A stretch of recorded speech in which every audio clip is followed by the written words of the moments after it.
Hello दोस्तों। तो इस पार्ट में आपका स्वागत है। शायद ये पार्ट नंबर 7 है, देख लेना आप, ठीक है ना। मुझे जहाँ तक याद आ रहा है हमने पार्ट 6 निपटा दिए हैं 7 वाइयों का। अगर ये 8वां हुआ तो स्टार्ट कर देना, ठीक है, वो आप देख लेना लाइन बाय लाइन। चलो देखो, अब हमें लास्ट टाइप के क्वेश्चंस करने हैं और इसमें मैं तकरीबन तकरीबन आपको 15 के आसपास क्वेश्चन कराऊंगा। जैसे 15 क्वेश्चन के आसपास जो भी हमारे 15 बने 16 बने जो भी होगा, या 14 भी बन सकते हैं। ये क्वेश्चन खत्म होते ही फिर हम थ्योरी पे आ जाएंगे वापस। थ्योरी का पोर्शन स्टार्ट करते ही चैप्टर खत्म हो जाएगा कुछ देर में ही, ठीक है, ज्यादा लंबा नहीं बचे, मतलब कुछ पार्ट्स में ही खत्म हो जाएगा ये। अब इसमें 15 क्वेश्चन इसलिए कर रहे हैं कि देखो, मैंने आपको पहले बताया था कि हम एक दो क्वेश्चन करके निपटाने वाला काम तो हम कर नहीं रहे हैं, हम पूरा काम कर रहे हैं। क्वेश्चन कर रहे हैं तो कम से कम इतने क्वेश्चन कर रहे हैं कि आपके दिमाग में बैठ जाए कि कैसे हमें क्वेश्चन करना है। थ्योरी का पोर्शन कर रहे हैं तो प्रॉपर थ्योरी में आपको लिखवा रहा हूं ताकि आपको कहीं और भागने की जरूरत ना पड़े, यानी मिले तो पूरा मिले, ठीक है ना। तो इसलिए हम क्वेश्चन कम से कम 15 के आसपास तो जरूर करेंगे। बहुत बच्चे सोच रहे होंगे 15 क्यों करा रहे हैं, 2-3 में काम चल जाएगा। ना भाई ना, 2-3 में काम बच्चे आपका तो चल जाएगा, मगर बहुत सारे ऐसे बच्चे होते हैं जिनको कम से कम 5-7 क्वेश्चन करवाने का समझ में आता है। और उनको जब 5-7 क्वेश्चन या 10-12 क्वेश्चन हो जाते हैं तब उनको जब समझ में आता है तो इतना अच्छे समझ में आता है कि वो लॉन्ग लाइफ मतलब दिमाग में रिटेन रहता है। तो हम वही करने वाले हैं, हम काफी सारे क्वेश्चन करने वाले हैं, ठीक है ना। तो देखो, नया टाइप कौन सा वाला टाइप है मैं आपको बता देता हूँ क्या है इसमें। देखो, हमने पढ़ा था ना ये C इक्वल टू, है ना, C बार प्लस बी वाई, ये पढ़ा था ना, ठीक है। तो एक बार याद करा देता हूँ फिर क्वेश्चन स्टार्ट करते हैं इसका, है ना। तो देखो, उसमें C मतलब तो उपभोग होता है, C बार मतलब स्वायत्त उपभोग बताया था मैंने। जब I क्या होती है 0, तो I के 0 होने पर जो उपभोग होता है उसे क्या कहते हैं, स्वायत्त उपभोग कहते हैं। B बराबर मैंने आपको MPC बताया था और Y बराबर I बताया था, याद आ रहा है। एक तो ये याद रखना है इसके लिए। अरे ये वाले होगा, देखो दूसरा क्या था, माइनस का S बार, इसको A बार, इसको माइनस का A बार भी बोलते हैं। ऊपर वाले को A बार, इसको माइनस का A बार, है ना। तो ये माइनस का S बार प्लस 1 माइनस बी वाई, जिसमें ये स्वायत्त बचत हो गया। I के 0 होने पर जो बचत होती है उसे स्वायत्त बचत कहते हैं। 1 माइनस बी को MPC कहते हैं, ओ MPS कहते हैं, सॉरी। MPC तो B हो गया हमारा, और 1 माइनस बी क्या होता है, MPS होता है। ये MPS है, ये MPC है ऊपर वाला, है ना। उसके अलावा ये हमारा I हो गया, यानी राष्ट्रीय आय, ठीक है ना। याद रखना B जो है C वाले केस में क्या बना हमारा, MPC। यहां पे भी B MPC ही है, मगर 1 माइनस बी होने के कारण क्या बन गया, MPS बन गया। ये मैंने कैसे बताया था, ये ऐसे बताया था कि हमारा MPC plus MPS equal to क्या होता है, 1 होता है। और B की वैल्यू आपने क्या मान लिया था, MPC मान लिया था ना, तो B कर दिया था से, तो MPS क्या निकलेगा, 1 माइनस बी। बहुत बच्चे सोचते हैं B यहाँ पे MPS हो गया, ना ना ना, B तो MPC ही है, बस 1 माइनस बी पूरा बोलेंगे तो ये MPS हो जाता है। डन।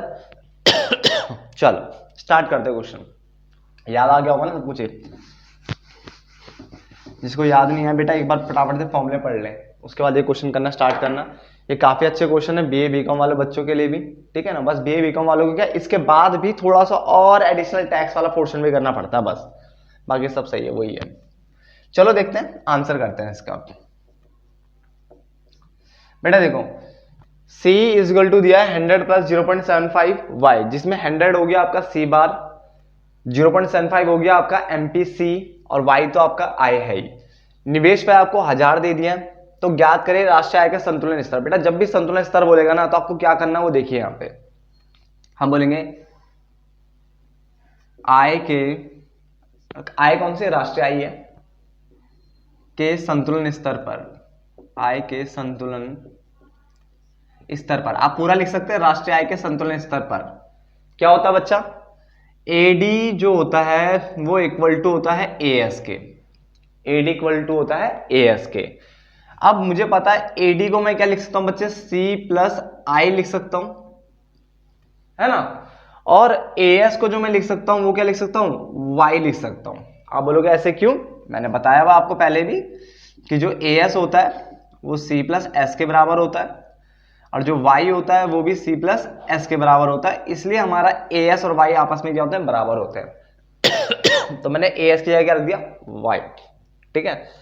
अब ध्यान वाल रखने वाली बात है बेटा, ये फंक्शन आपको याद रखना चाहिए। जब भी उपभोग फलन आपको दिया हो, ये पूरा हो, यानी उपभोग का जो फंक्शन है वो दे रखा हो और साथ में निवेश दिया हो, तो ये बना लिया करो पहले। जैसे आपने ये बना लिया ना, क्वेश्चन खत्म हो जाएगा। उसके बाद तो मैथ है सिंपल, ठीक है ना। अगर यहाँ पे बचत दिया होता तो मैं एस की जगह लिखता, सी प्लस एस लिखता, सिंपल, फिर सी से सी कट जाता, फिर आई और एस को सॉल्व करता। अगर बचत वाला क्वेश्चन होता तो बचत वाला है नहीं है, तो उपभोग और निवेश में करते क्या है, इसको सी प्लस आई लिखते हैं, इसको हम y लिख लेते हैं। कैसे? इसके कारण कि as और y आपस में बराबर होते हैं। अब खाली वैल्यू पुट करो, सी की वैल्यू क्या है? 100 प्लस 0.75 y। क्या वैल्यू है? 100 प्लस 0.75 y। डन। और i की वैल्यू क्या बचा? 1000 इक्वल टू y हो गया। y को वहां भेज देते हैं, 1000 और ये कितना हो गया? 1100। y माइनस 0.75 y, ये मैंने वहां भेज दिया। 1100 इक्वल टू 0.25 y, ये घटा दिया मैंने, सिंपल मैथ है बच्चा। तो y की वैल्यू क्या आ गई? ये डिवाइड में आ जाएगा, तो 1100 के डिवाइड में आ गया 0.25, 2 जीरो पर और बढ़ जाएगी, 25 चौक 100, तो y की वैल्यू कितनी आ गई? 4400। बेटा क्या आ गई? 4400 आ गई हमारी y की वैल्यू। ठीक है ना, यहां तक तो कोई दिक्कत होगी नहीं। सिर्फ और सिर्फ क्या करा हमने? बस ये फंक्शन बनाया, उसका वैल्यू पुट करी बेटा, कुछ नहीं करा उससे ज्यादा। ठीक है ना, इतना यहां उतार लीजिए पहले। y की वैल्यू तक लिख लीजिए। अब आपको क्या चाहिए? इसी राष्ट्रीय आय के संतुलन स्तर पर उपभोग व्यय चाहिए। बेटा क्या चाहिए? उपभोग व्यय। तो मैं बोलूंगा देखो, उपभोग का फंक्शन हमें दिया हुआ था 100 प्लस 0.75 y। हमें उपभोग चाहिए 100 प्लस 0.75 y की वैल्यू कितनी निकाली आपने? 4400। तो c is equal to 100 plus, ठीक है बेटा इसको सॉल्व कर लेते हैं ना, कितना आ रहा है? 2 जीरो नीचे आ जाएगी, 25 3 75, 25 चौक 100, ये 1100 हो जाएगा, 11 3 33। ठीक है ना, तो c इज इक्वल टू आ गया 3400 रुपए। आप रुपए लगा लेना, मैं आपको खाली आंसर दे रहा हूं आपके सामने। ठीक है ना, तो 3400 आ गया मेरा क्या? c, और 4400 आ गया मेरा क्या? y। नोट डाउन कर लीजिए, मैं अगला क्वेश्चन उतार रहा हूं। मैं आप वीडियो पॉज कर लेना बच्चे। तो अगला क्वेश्चन देखिए फटाफट से। लिखा हुआ एक अर्थव्यवस्था में दी गई निम्न सूचना के आधार पर या निम्नलिखित सूचना के आधार पर उसके राष्ट्रीय आय के संतुलन स्तर, मतलब राष्ट्रीय आय निकालना है। राष्ट्रीय आय के संतुलन स्तर, इसका मतलब राष्ट्रीय आय के लिए कह रहा है वाई निकालना है, और उसी राष्ट्रीय आय के संतुलन स्तर पर बचत निकालना है, नहीं एस। अब देखो बच्चे, ये मत सोचना मैं आई बराबर एस लगाऊंगा, बेटा तब लगेगा, मैंने क्या बताया? आई बराबर एस, जो लिखते ना एडी की जगह सी प्लस आई, उसकी जगह सी प्लस एस, सी से सी कट जाता है, आई बराबर एस, वो तब लगता है बेटा जब बचत फंक्शन दिया हो हमें। ठीक है, अभी फंक्शन नहीं दिया हमें सिर्फ बचत पूछा है। अगर बचत फंक्शन लिखा होता तो हम फिर वाला फॉर्मूला लगाएंगे। क्लियर है? क्या बचत फंक्शन लगाना जरूरी है? नहीं, ऐसा जरूरी भी नहीं है, आप उसको भी सी में कन्वर्ट करके कर सकते हो, कोई ऐसे कोई दिक्कत नहीं है। ठीक है ना, चलो अभी मैं जो सिखा रहा हूं वो कर लेते हैं, पहले आंसर करते हैं। देखो इतना आसान सा आंसर इसका भी, देखो इसमें भी उपभोग फलन और निवेश दिया ना, तो हमें पता हमें क्या बनाना है। हम लिखेंगे राष्ट्रीय आय के संतुलन स्तर पर, राष्ट्रीय आय के संतुलन स्तर पर, संतुलन स्तर पर, राष्ट्रीय आय के संतुलन स्तर पर क्या होता है हमारा? एडी बराबर होता है एएस के। इसको मैं सी प्लस आई लिखूंगा, इसको मैं क्या लिखूंगा? सीधा वाई लिखूंगा, ये मैंने पहले बता दिया था। बस अब वैल्यू पुट कर दो, 200 प्लस 0.9 वाई, ये है वैल्यू सी की। आई की वैल्यू है 3000, हमें निकालना है वाई, है ना। अब क्या करेंगे हम? सॉल्व 3000 प्लस 200 यानी 3200 is equal to y minus 0.9 y, तो 3200 इज इक्वल टू 0.1 वाई, तो वाई की वैल्यू आ गई 3200 डिवाइड बाय 0.1, एक जीरो पर बढ़ जाएगी, तो वाई की वैल्यू आ गई 32000। यहां तक नोट डाउन कर लीजिए, वाई की वैल्यू कितनी आ गई आपकी? 32000 रुपए हमारी वाई की वैल्यू आ गई बच्चे। यहां तक उतार लीजिए पहले।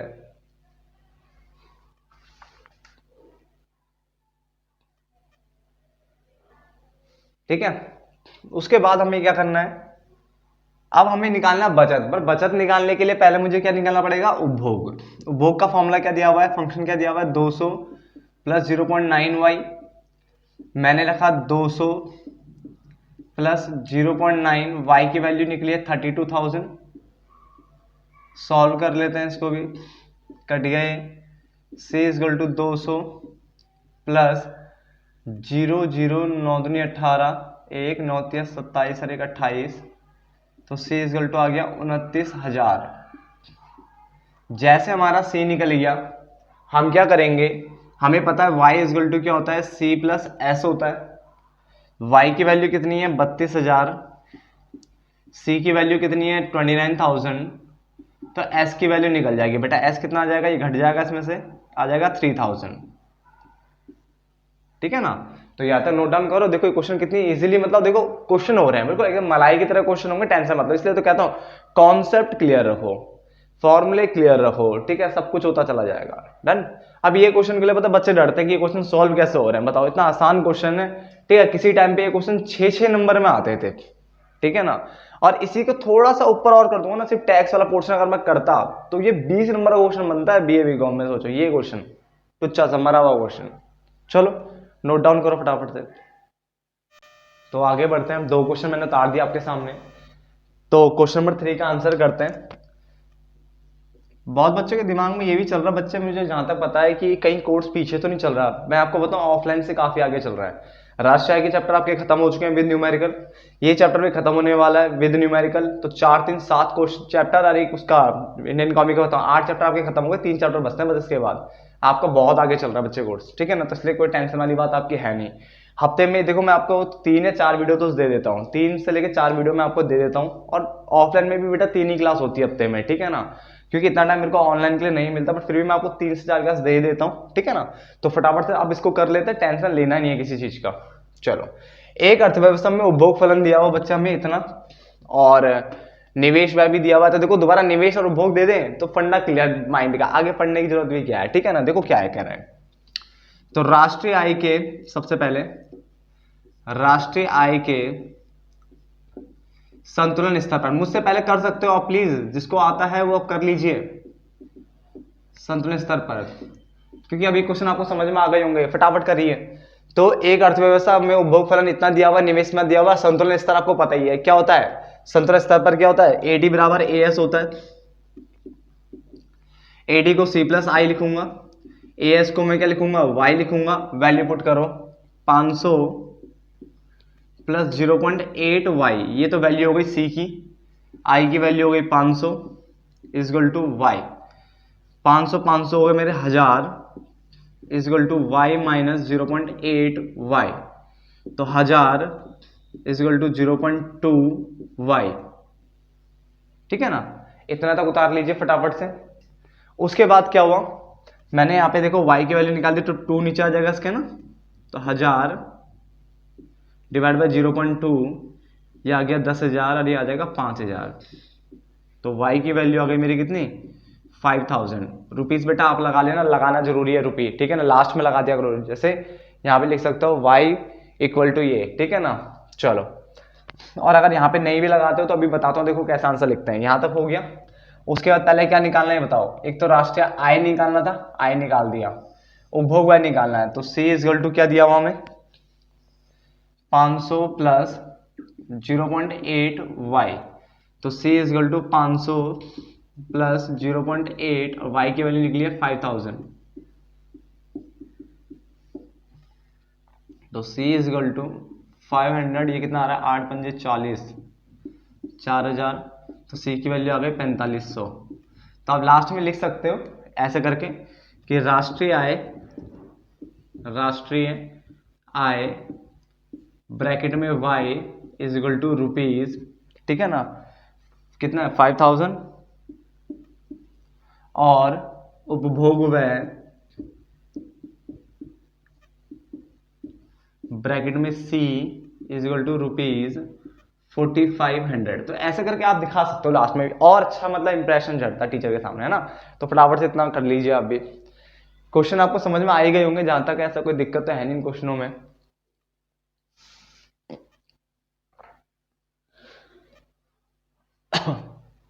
मिटा दो समय। चल, तो हमने आंसर नंबर 3 भी कर लिया। 4 करते हैं।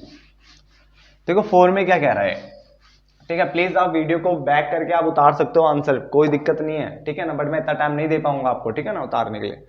आगे लिखा हुआ निम्नलिखित से राष्ट्रीय आय ज्ञात कीजिए, निम्नलिखित से राष्ट्रीय आय ज्ञात कीजिए। तो वही बच्चे, जब ये इस तरह से दे रहा है, दोबारा से देखो, राष्ट्रीय आय ज्ञात कीजिए कह रहा है, हमें दिया हुआ है न्यूनतम बोले या फिर बोले वो स्वायत्त, तो स्वायत्त का मतलब C बार दिया हुआ है। तो देखो पहले पढ़ते हैं क्वेश्चन में क्या क्या है। निकालना y, ये समझ में आ गया, पहली लाइन से राष्ट्रीय आय निकालना है। फिर आगे पढ़े हम तो हमें लिखा हुआ है स्वायत्त उपभोग दिया हुआ है, इसका मतलब सी बार दिया हुआ हमें 100, सी बार दिया कितना 100, एमपीसी और आई हमें दिया हुआ है। तो मुझे पता, देखो एक तो उपभोग की बात कर रहा है, दूसरा आई की बात कर रहा है, तो देखो हमें बिल्कुल वही गेम खेलना जैसा हम खेलते हैं। क्या हम बोलेंगे राष्ट्रीय आय के संतुलन स्तर पर, हम बेटा हम ये लिख सकते हैं, ठीक है ना, कोई दिक्कत नहीं है।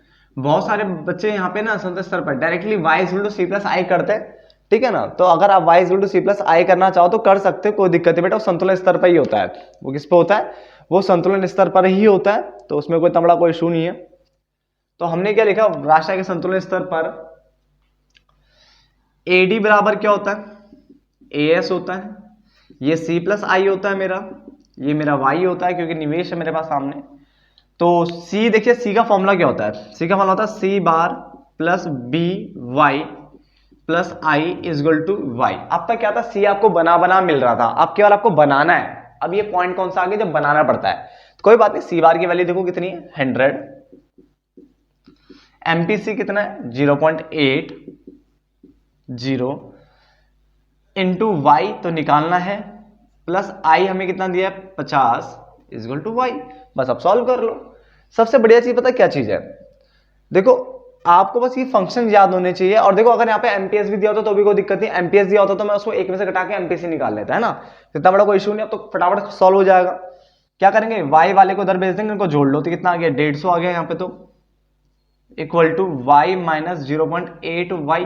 देखो पॉइंट का जीरो का कोई मतलब नहीं होता, तो 0.8 लिख रहा हूं मैं से, ठीक है। ये तो पता ही है ना आपको, डेसिमल का जीरो का कोई मतलब नहीं होता। चलो तो आ गया 150 इजगल टू 0.2 वाई, तो y इजगल टू आ गया 150 डिवाइड बाई 0.2, तो y इजगल टू आ गया 750। तो आप नीचे लिख सकते हो राष्ट्रीय आय ब्रैकेट में y इजगल टू ₹750, ठीक है ना। जिन बच्चों को ये नहीं पता कि डेसिमल का जीरो का कोई मतलब नहीं होता, वो 0.80 करके भी सॉल्व कर सकते हैं बेटा, यही आएगा आंसर। क्लियर हो गया ना। चलो तो फटाफट यहां तक भी नोट डाउन कर लीजिए, हमने 4 क्वेश्चन तो कर ही दिया खत्म। तो आगे बढ़ते हैं, क्वेश्चन नंबर 5 और 6 देखते हैं कैसे करना है। सबसे पहले आंसर करते हैं 5 का, ठीक है। देखो आपको y दिया हुआ है, आपको उपभोग यानी स्वायत्त उपभोग दिया है सी बार, है ना, एमपीसी दिया हुआ और निवेश निकालना है। तो देखो उपभोग सब कुछ दिया हुआ है, एमपीसी दिया है, तो आपको पता आपको करना क्या है। सबसे पहले लिखोगे आप राष्ट्रीय आय के संतुलन स्तर पर, क्या लिखोगे, राष्ट्रीय आय के संतुलन स्तर पर, संतुलन स्तर पर राष्ट्रीय आय के संतुलन स्तर पर आपका एडी बराबर क्या होता है, एएस होता है, ये आपका सी प्लस आई होता है, ये आपका वाई होता है। सी की वैल्यू जो होती है C bar plus B Y, आई ऐसे का ऐसे रहेगा, वाई सी बार की वैल्यू कितनी दी है 100 प्लस बी आपको एमपीसी दिया हुआ है 0.75, वाई कितना वाई दिया क्या, हाँ वाई दिया हुआ है, वाई दिया हुआ हमें 500, आई निकालना है, वाई दिया है 500। यहां तक नोट डाउन करो पहले। देखो हमने खाली वैल्यू तो पुट कर दी है, ठीक है ना, वैल्यू पुट हो चुकी है। अब हमें करना क्या है, सॉल्व करते हैं। 2 जीरो नीचे आ जाएगी, 25 तिया 75, 25 चौक 100, है ना, 4 से काटो कितना आता है, 4 एकम 4, 1 4 दूनी 8, 4 पंजे 20, है ना।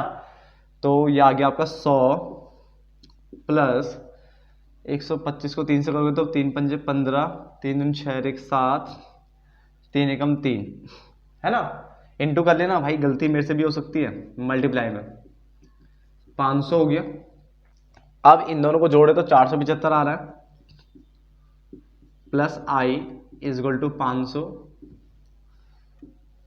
तो आई की वैल्यू कितनी आ गई हमारी 25 आ रही बेटा, ठीक है ना। तो आप यहां पे लिख सकते हो निवेश जो है हमारा ब्रैकेट में आई ₹25। चल ठीक है ना, काफी आसान से क्वेश्चन से बच्चे फटाफट नोट डाउन करें साथ साथ में। इसको मैं यही लिख देता हूं ना, आई इजगल टू 25, इसको मिटा देते हैं, दूसरा क्वेश्चन देखते हैं यहाँ पे। देखो इस बार भी हमें देखो उपभोग वाली चीजें दे रखी है ना, और निवेश हमें इस बार नहीं दिया है शायद, है ना, निवेश नहीं दिया है इस बार। हमें दिया है वाई दिया हुआ है, एमपीसी दिया है, स्वायत्त उपभोग दिया हुआ है ना, और कह रहा है कि भाई उपभोग व्यय निकालो। तो बच्चे देखो इसमें कोई निवेश वेश ऐसा कुछ तो है नहीं, तो उपभोग व्यय का देखो फॉर्मूला होता है क्या है देखते हैं। C is equal to c bar plus B y होता है, बेटा सीधा सीधा फॉर्मूला लग रहा है ना। तो C इजगल टू सी बार की वैल्यू कितनी दे रखी है 100, B कितना दिया है 0.70, है ना। अगर S दिया होता तो एक में से घटा के एमपीसी निकाल सकता था, है ना, पता है ना तुम्हें, एमपीएस दिया हो तो एक में से घट के एमपीसी निकलता है, ये हो गया। इंटू वाई कितना 1000,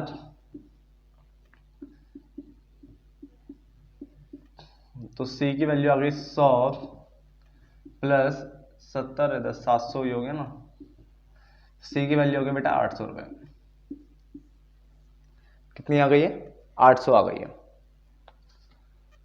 काफी आसान से क्वेश्चन है ये, क्वेश्चन तो कुछ भी नहीं था, देखो इस क्वेश्चन में तो कुछ भी नहीं था, खाली बेकार डराने वाला क्वेश्चन था, है ना, कुछ भी नहीं है बट चलो नोट डाउन कर लीजिए आप जब तक मैं आगे बढ़ता हूं। तो आगे बढ़ते हैं। जो क्वेश्चन नंबर 8 है बिल्कुल नया टाइप का क्वेश्चन है, वहां जाने से पहले 7वां कर लेते हैं फटाफट खत्म। आंसर देखिए 7वें का, कह रहा है एक अर्थव्यवस्था संतुलन में है, इसके राष्ट्रीय आय यानी वाई हमें दे रखा है कितना 5000, स्वतंत्र उपभोग व्यय, ध्यान से पढ़ना क्वेश्चन, स्वतंत्र लिखा है, स्वतंत्र बोलेगा, न्यूनतम बोलेगा, स्वायत्त बोलेगा, ठीक है ना। तो उसको क्या बोलते हैं सी बार, कितना दिया हुआ है 500। तो स्वतंत्र बोले, न्यूनतम बोले या स्वायत्त बोले, क्या बोलेगा, स्वतंत्र, न्यूनतम या स्वायत्त को सी बार बोलते हैं। अब क्वेश्चन पढ़ना, देखो यहाँ पे बार बार चेंज हो जाता है, यहाँ सीमांत बचत लिखा है इस बार, कई बार सीमांत उपभोग लिखा हुआ आता है, कभी बचत। तो ये आपको एमपीएस दिया हुआ है कितना 0.3, तो कह रहा है हमें निकालना है सी इजगल टू क्या होगा, यानी कुल उपभोग क्या होगा, है ना। तो मैंने कहा देखो ये भी सिंपल, इसमें कुछ करना है नहीं, सी इजगल टू होता है C bar plus B y होता है, सी इजगल टू सी बार कितना मेरा 500, कितना है 500 प्लस बी, ठीक है, तो बी तो मुझे दिया नहीं है, तो मुझे पता है MPC plus MPS is equal to 1, इसको मैंने बी माना था, है ना, इसको मैंने बी माना था ना, याद होगा आपको। तो बी निकालने के लिए मुझे एक में से एमपीएस घटाना पड़ेगा, तो मैं एक में से एमपीएस घटा देता हूं पहले, तब जाके निकलेगा मेरी बी की वैल्यू, यानी कितना आएगा हमारा है 0.7। इसका मतलब एमपीसी जो है ना वो 0.7 है, क्योंकि एक में से घटा के एमपीसी निकलता ना, तो एमपीसी निकाल दिया मैंने 0.7 इंटू वाई 5000,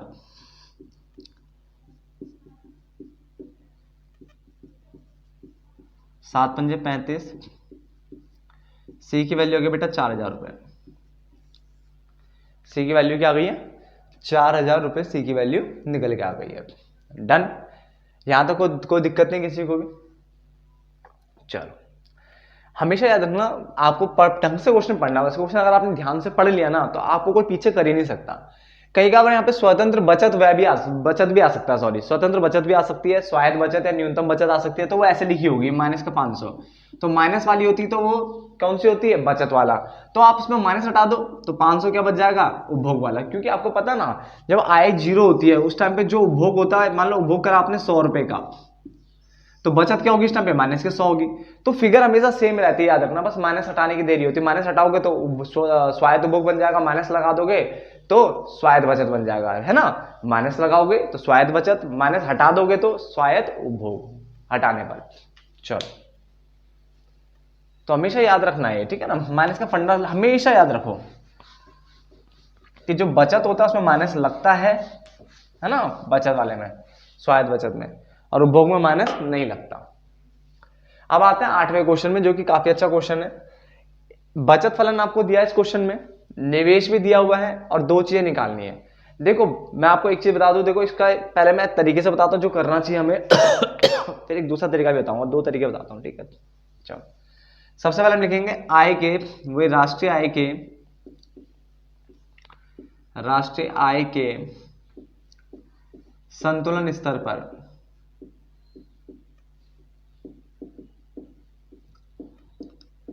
राष्ट्रीय आय के संतुलन स्तर पर क्या होता है, ए डी बराबर क्या होता है, ए एस होता है। इसको मैं सी प्लस आई लिखता हूं, इसको मैं सी प्लस एस लिखूंगा इस बार। क्यों? क्योंकि मैंने क्या कहा था इस बार सेविंग वाला ना, तो जब भी सेविंग और निवेश दिए हो तो ये वाला फंक्शन लगाना ज्यादा बढ़िया रहता है। ये हट जाते हैं सी से सी, तो बच गया हमारा आई बराबर एस, यानी ये लगाओ आप, क्योंकि इन्वेस्टमेंट भी दिया होता है, सेविंग भी दिया होता है। तो अगर आप ये कर लेते हो ना इसमें, तो बल्ले बल्ले हो जाती है। तो आपको दो ही चीजें तो याद रखनी है कुल मिला के। उपभोग वाले में आपको क्या याद रखना है, उपभोग वाले में आपको क्या चाहिए, सी प्लस आई, और उधर चाहिए वाई, है ना। और बचत वाले में क्या चाहिए, जो बचत फलन दिया हो, इधर तो सी प्लस आई रखा है, इधर सी प्लस एस कर दो, तो सी से सी हट जाएगा, बचेगा आई बराबर एस। अब आई की वैल्यू कितनी है बताओ, 7000। तो देखो 7000 मैंने आई की वैल्यू रख दी, इक्वल टू एस की वैल्यू क्या होती है, एस की वैल्यू होती है बेटा माइनस का एस बार जो दिया हुआ है, प्लस 0.5 वाई। हमें सीधे सीधे एस की वैल्यू दे रखी है, देखो 0.5 जो 50 माइनस 50 प्लस 0.5 वाई, है ना। चलो, तो राष्ट्रीय आय निकालनी है और दूसरा उपभोग निकालना है। तो चलो सॉल्व करते हैं।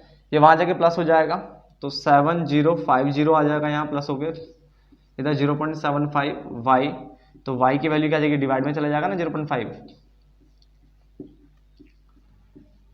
काटें इसको, 5 वन जा 5, 2 बचा, चौक 20, वाई इजगल टू आ रहा मेरा 14100। बाकी आप काट के देख लीजिए प्लीज, ठीक है। यहां तक नोट डाउन करिए, 14100 तक तो मेरा आंसर आ गया है, ठीक है। जैसे 14100 आया, मैंने क्या करा, अब मुझे उपभोग चाहिए, तो उपभोग निकालने के लिए पहले बेटा वही बचत का फंक्शन लगाना पड़ेगा। जैसे उपभोग वाले में पहले उपभोग लगाते थे फिर बचत निकलता था ना, तो ऐसी पहले से बचत निकालेंगे फिर उपभोग निकालेंगे। तो माइनस का 50 प्लस 0.5 वाई, तो एस माइनस का 50 प्लस 0.5 इंटू 14100, ये कट गया, तो s is equal to minus का 50 प्लस 5 से करोगे तो 0, 5 5, 5 चौक 20, 2 5 5 6 7, 7050। तो s की वैल्यू आ गई बच्चे 7000। s की वैल्यू क्या आ गई है, 7000 आ गई है। बात समझ आ गया ना।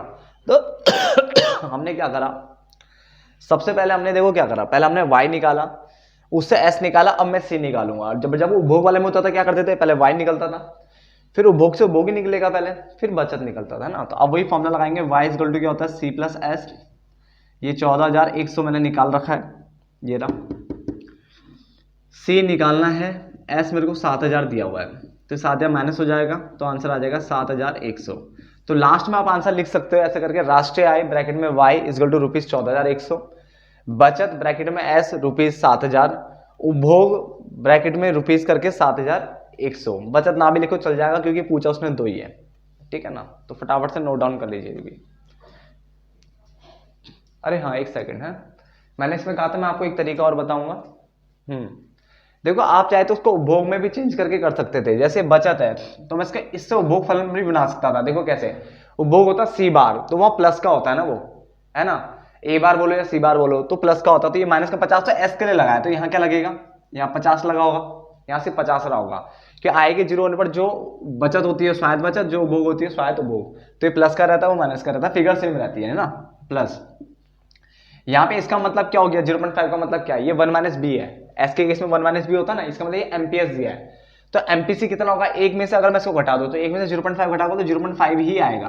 अगर मान लो यहाँ पे 0.3 होता तो यहाँ पे कितना आता, 0.7। यहाँ पे 0.2 होता तो यहाँ पे एक में से घटा दो 0.8 बचता। जहाँ पे 0.1 होता तो यहाँ पे 0.9 आता, है ना। और y का y, तो जैसे एक बार उपभोग बन गया तो फिर c प्लस आई वाला जो बनता है ना, c plus I equal to y, फिर वो सॉल्व करके भी निकाल सकते थे आप। तो देखो बल्ले बल्ले दोनों चीजें आती हैं, है ना।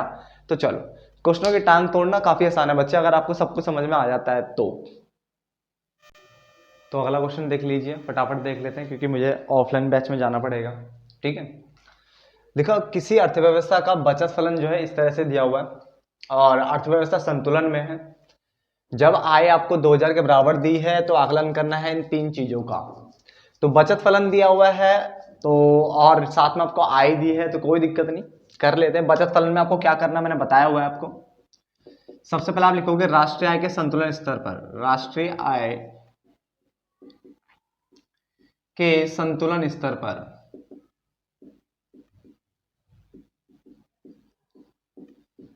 ठीक है ना, राष्ट्रीय आय के संतुलन स्तर पर। पहले सबसे पहले ये लिखना होता है।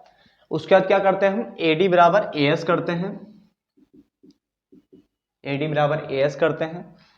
यहां पे मैंने आपको सी प्लस आई बताया था, यहाँ पे सी प्लस एस बताया था, इसका मतलब आई बराबर एस हो जाता है। मैं बार बार पूरा से लिखता हूँ तो आपको चीजें पता चल जाए, ठीक है, दिमाग में सेट हो जाए। आप डायरेक्टली एडी बराबर एस इक्वल टू आई बराबर एस भी लिख सकते हो, या सीधा आई बराबर एस भी लिख सकते हो, ठीक है ना, इस लाइन के बाद। चलो, आई तो मुझे शायद नहीं दिया है ना इसमें, तो आई तो निकालना है। ओह हाँ, निवेशनी आई तो निकालना है, और वाई मुझे दिया हुआ है, एस फलन मुझे पता है, तो चलो आई ऐसे रहने देते हैं। एस का फल कितना दिया है, 200 प्लस 0.25, और वाई की वैल्यू कितनी है मेरे पास, 2000, है ना।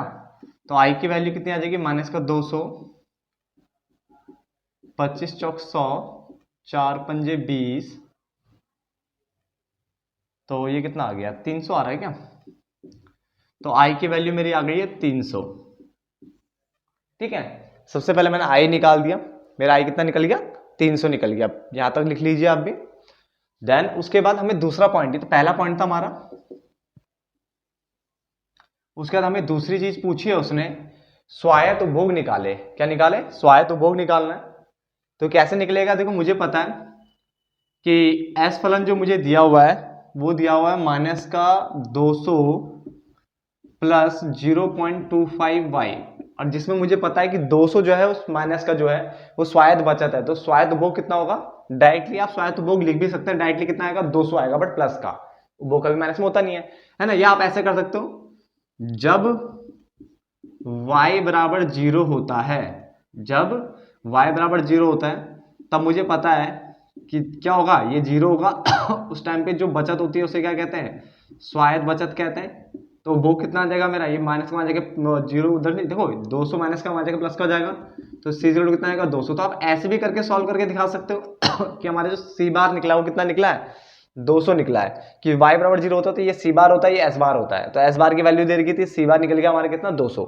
समझ में आ गया। आप डायरेक्टली भी लिख सकते थे C बार इक्वल टू कितना होता है ये, और नरेशन हिंदी में लिख सकते थे आप कि जब y बराबर 0 होता है तो उस वक्त जो उपभोग होता है उसे स्वायत्त उपभोग कहते हैं, और उस वक्त जो बचत होता है उसे स्वायत्त बचत कहते हैं। डायरेक्टली C बराबर 200 लिख सकते थे, बट ऐसे भी कर सकते हो आप, ठीक है ना। y बराबर 0 होता है तो ये C बार होता है मेरा, ये क्या होता है, S बार होता है, ठीक है ना, तो ऐसे निकल जाएगा।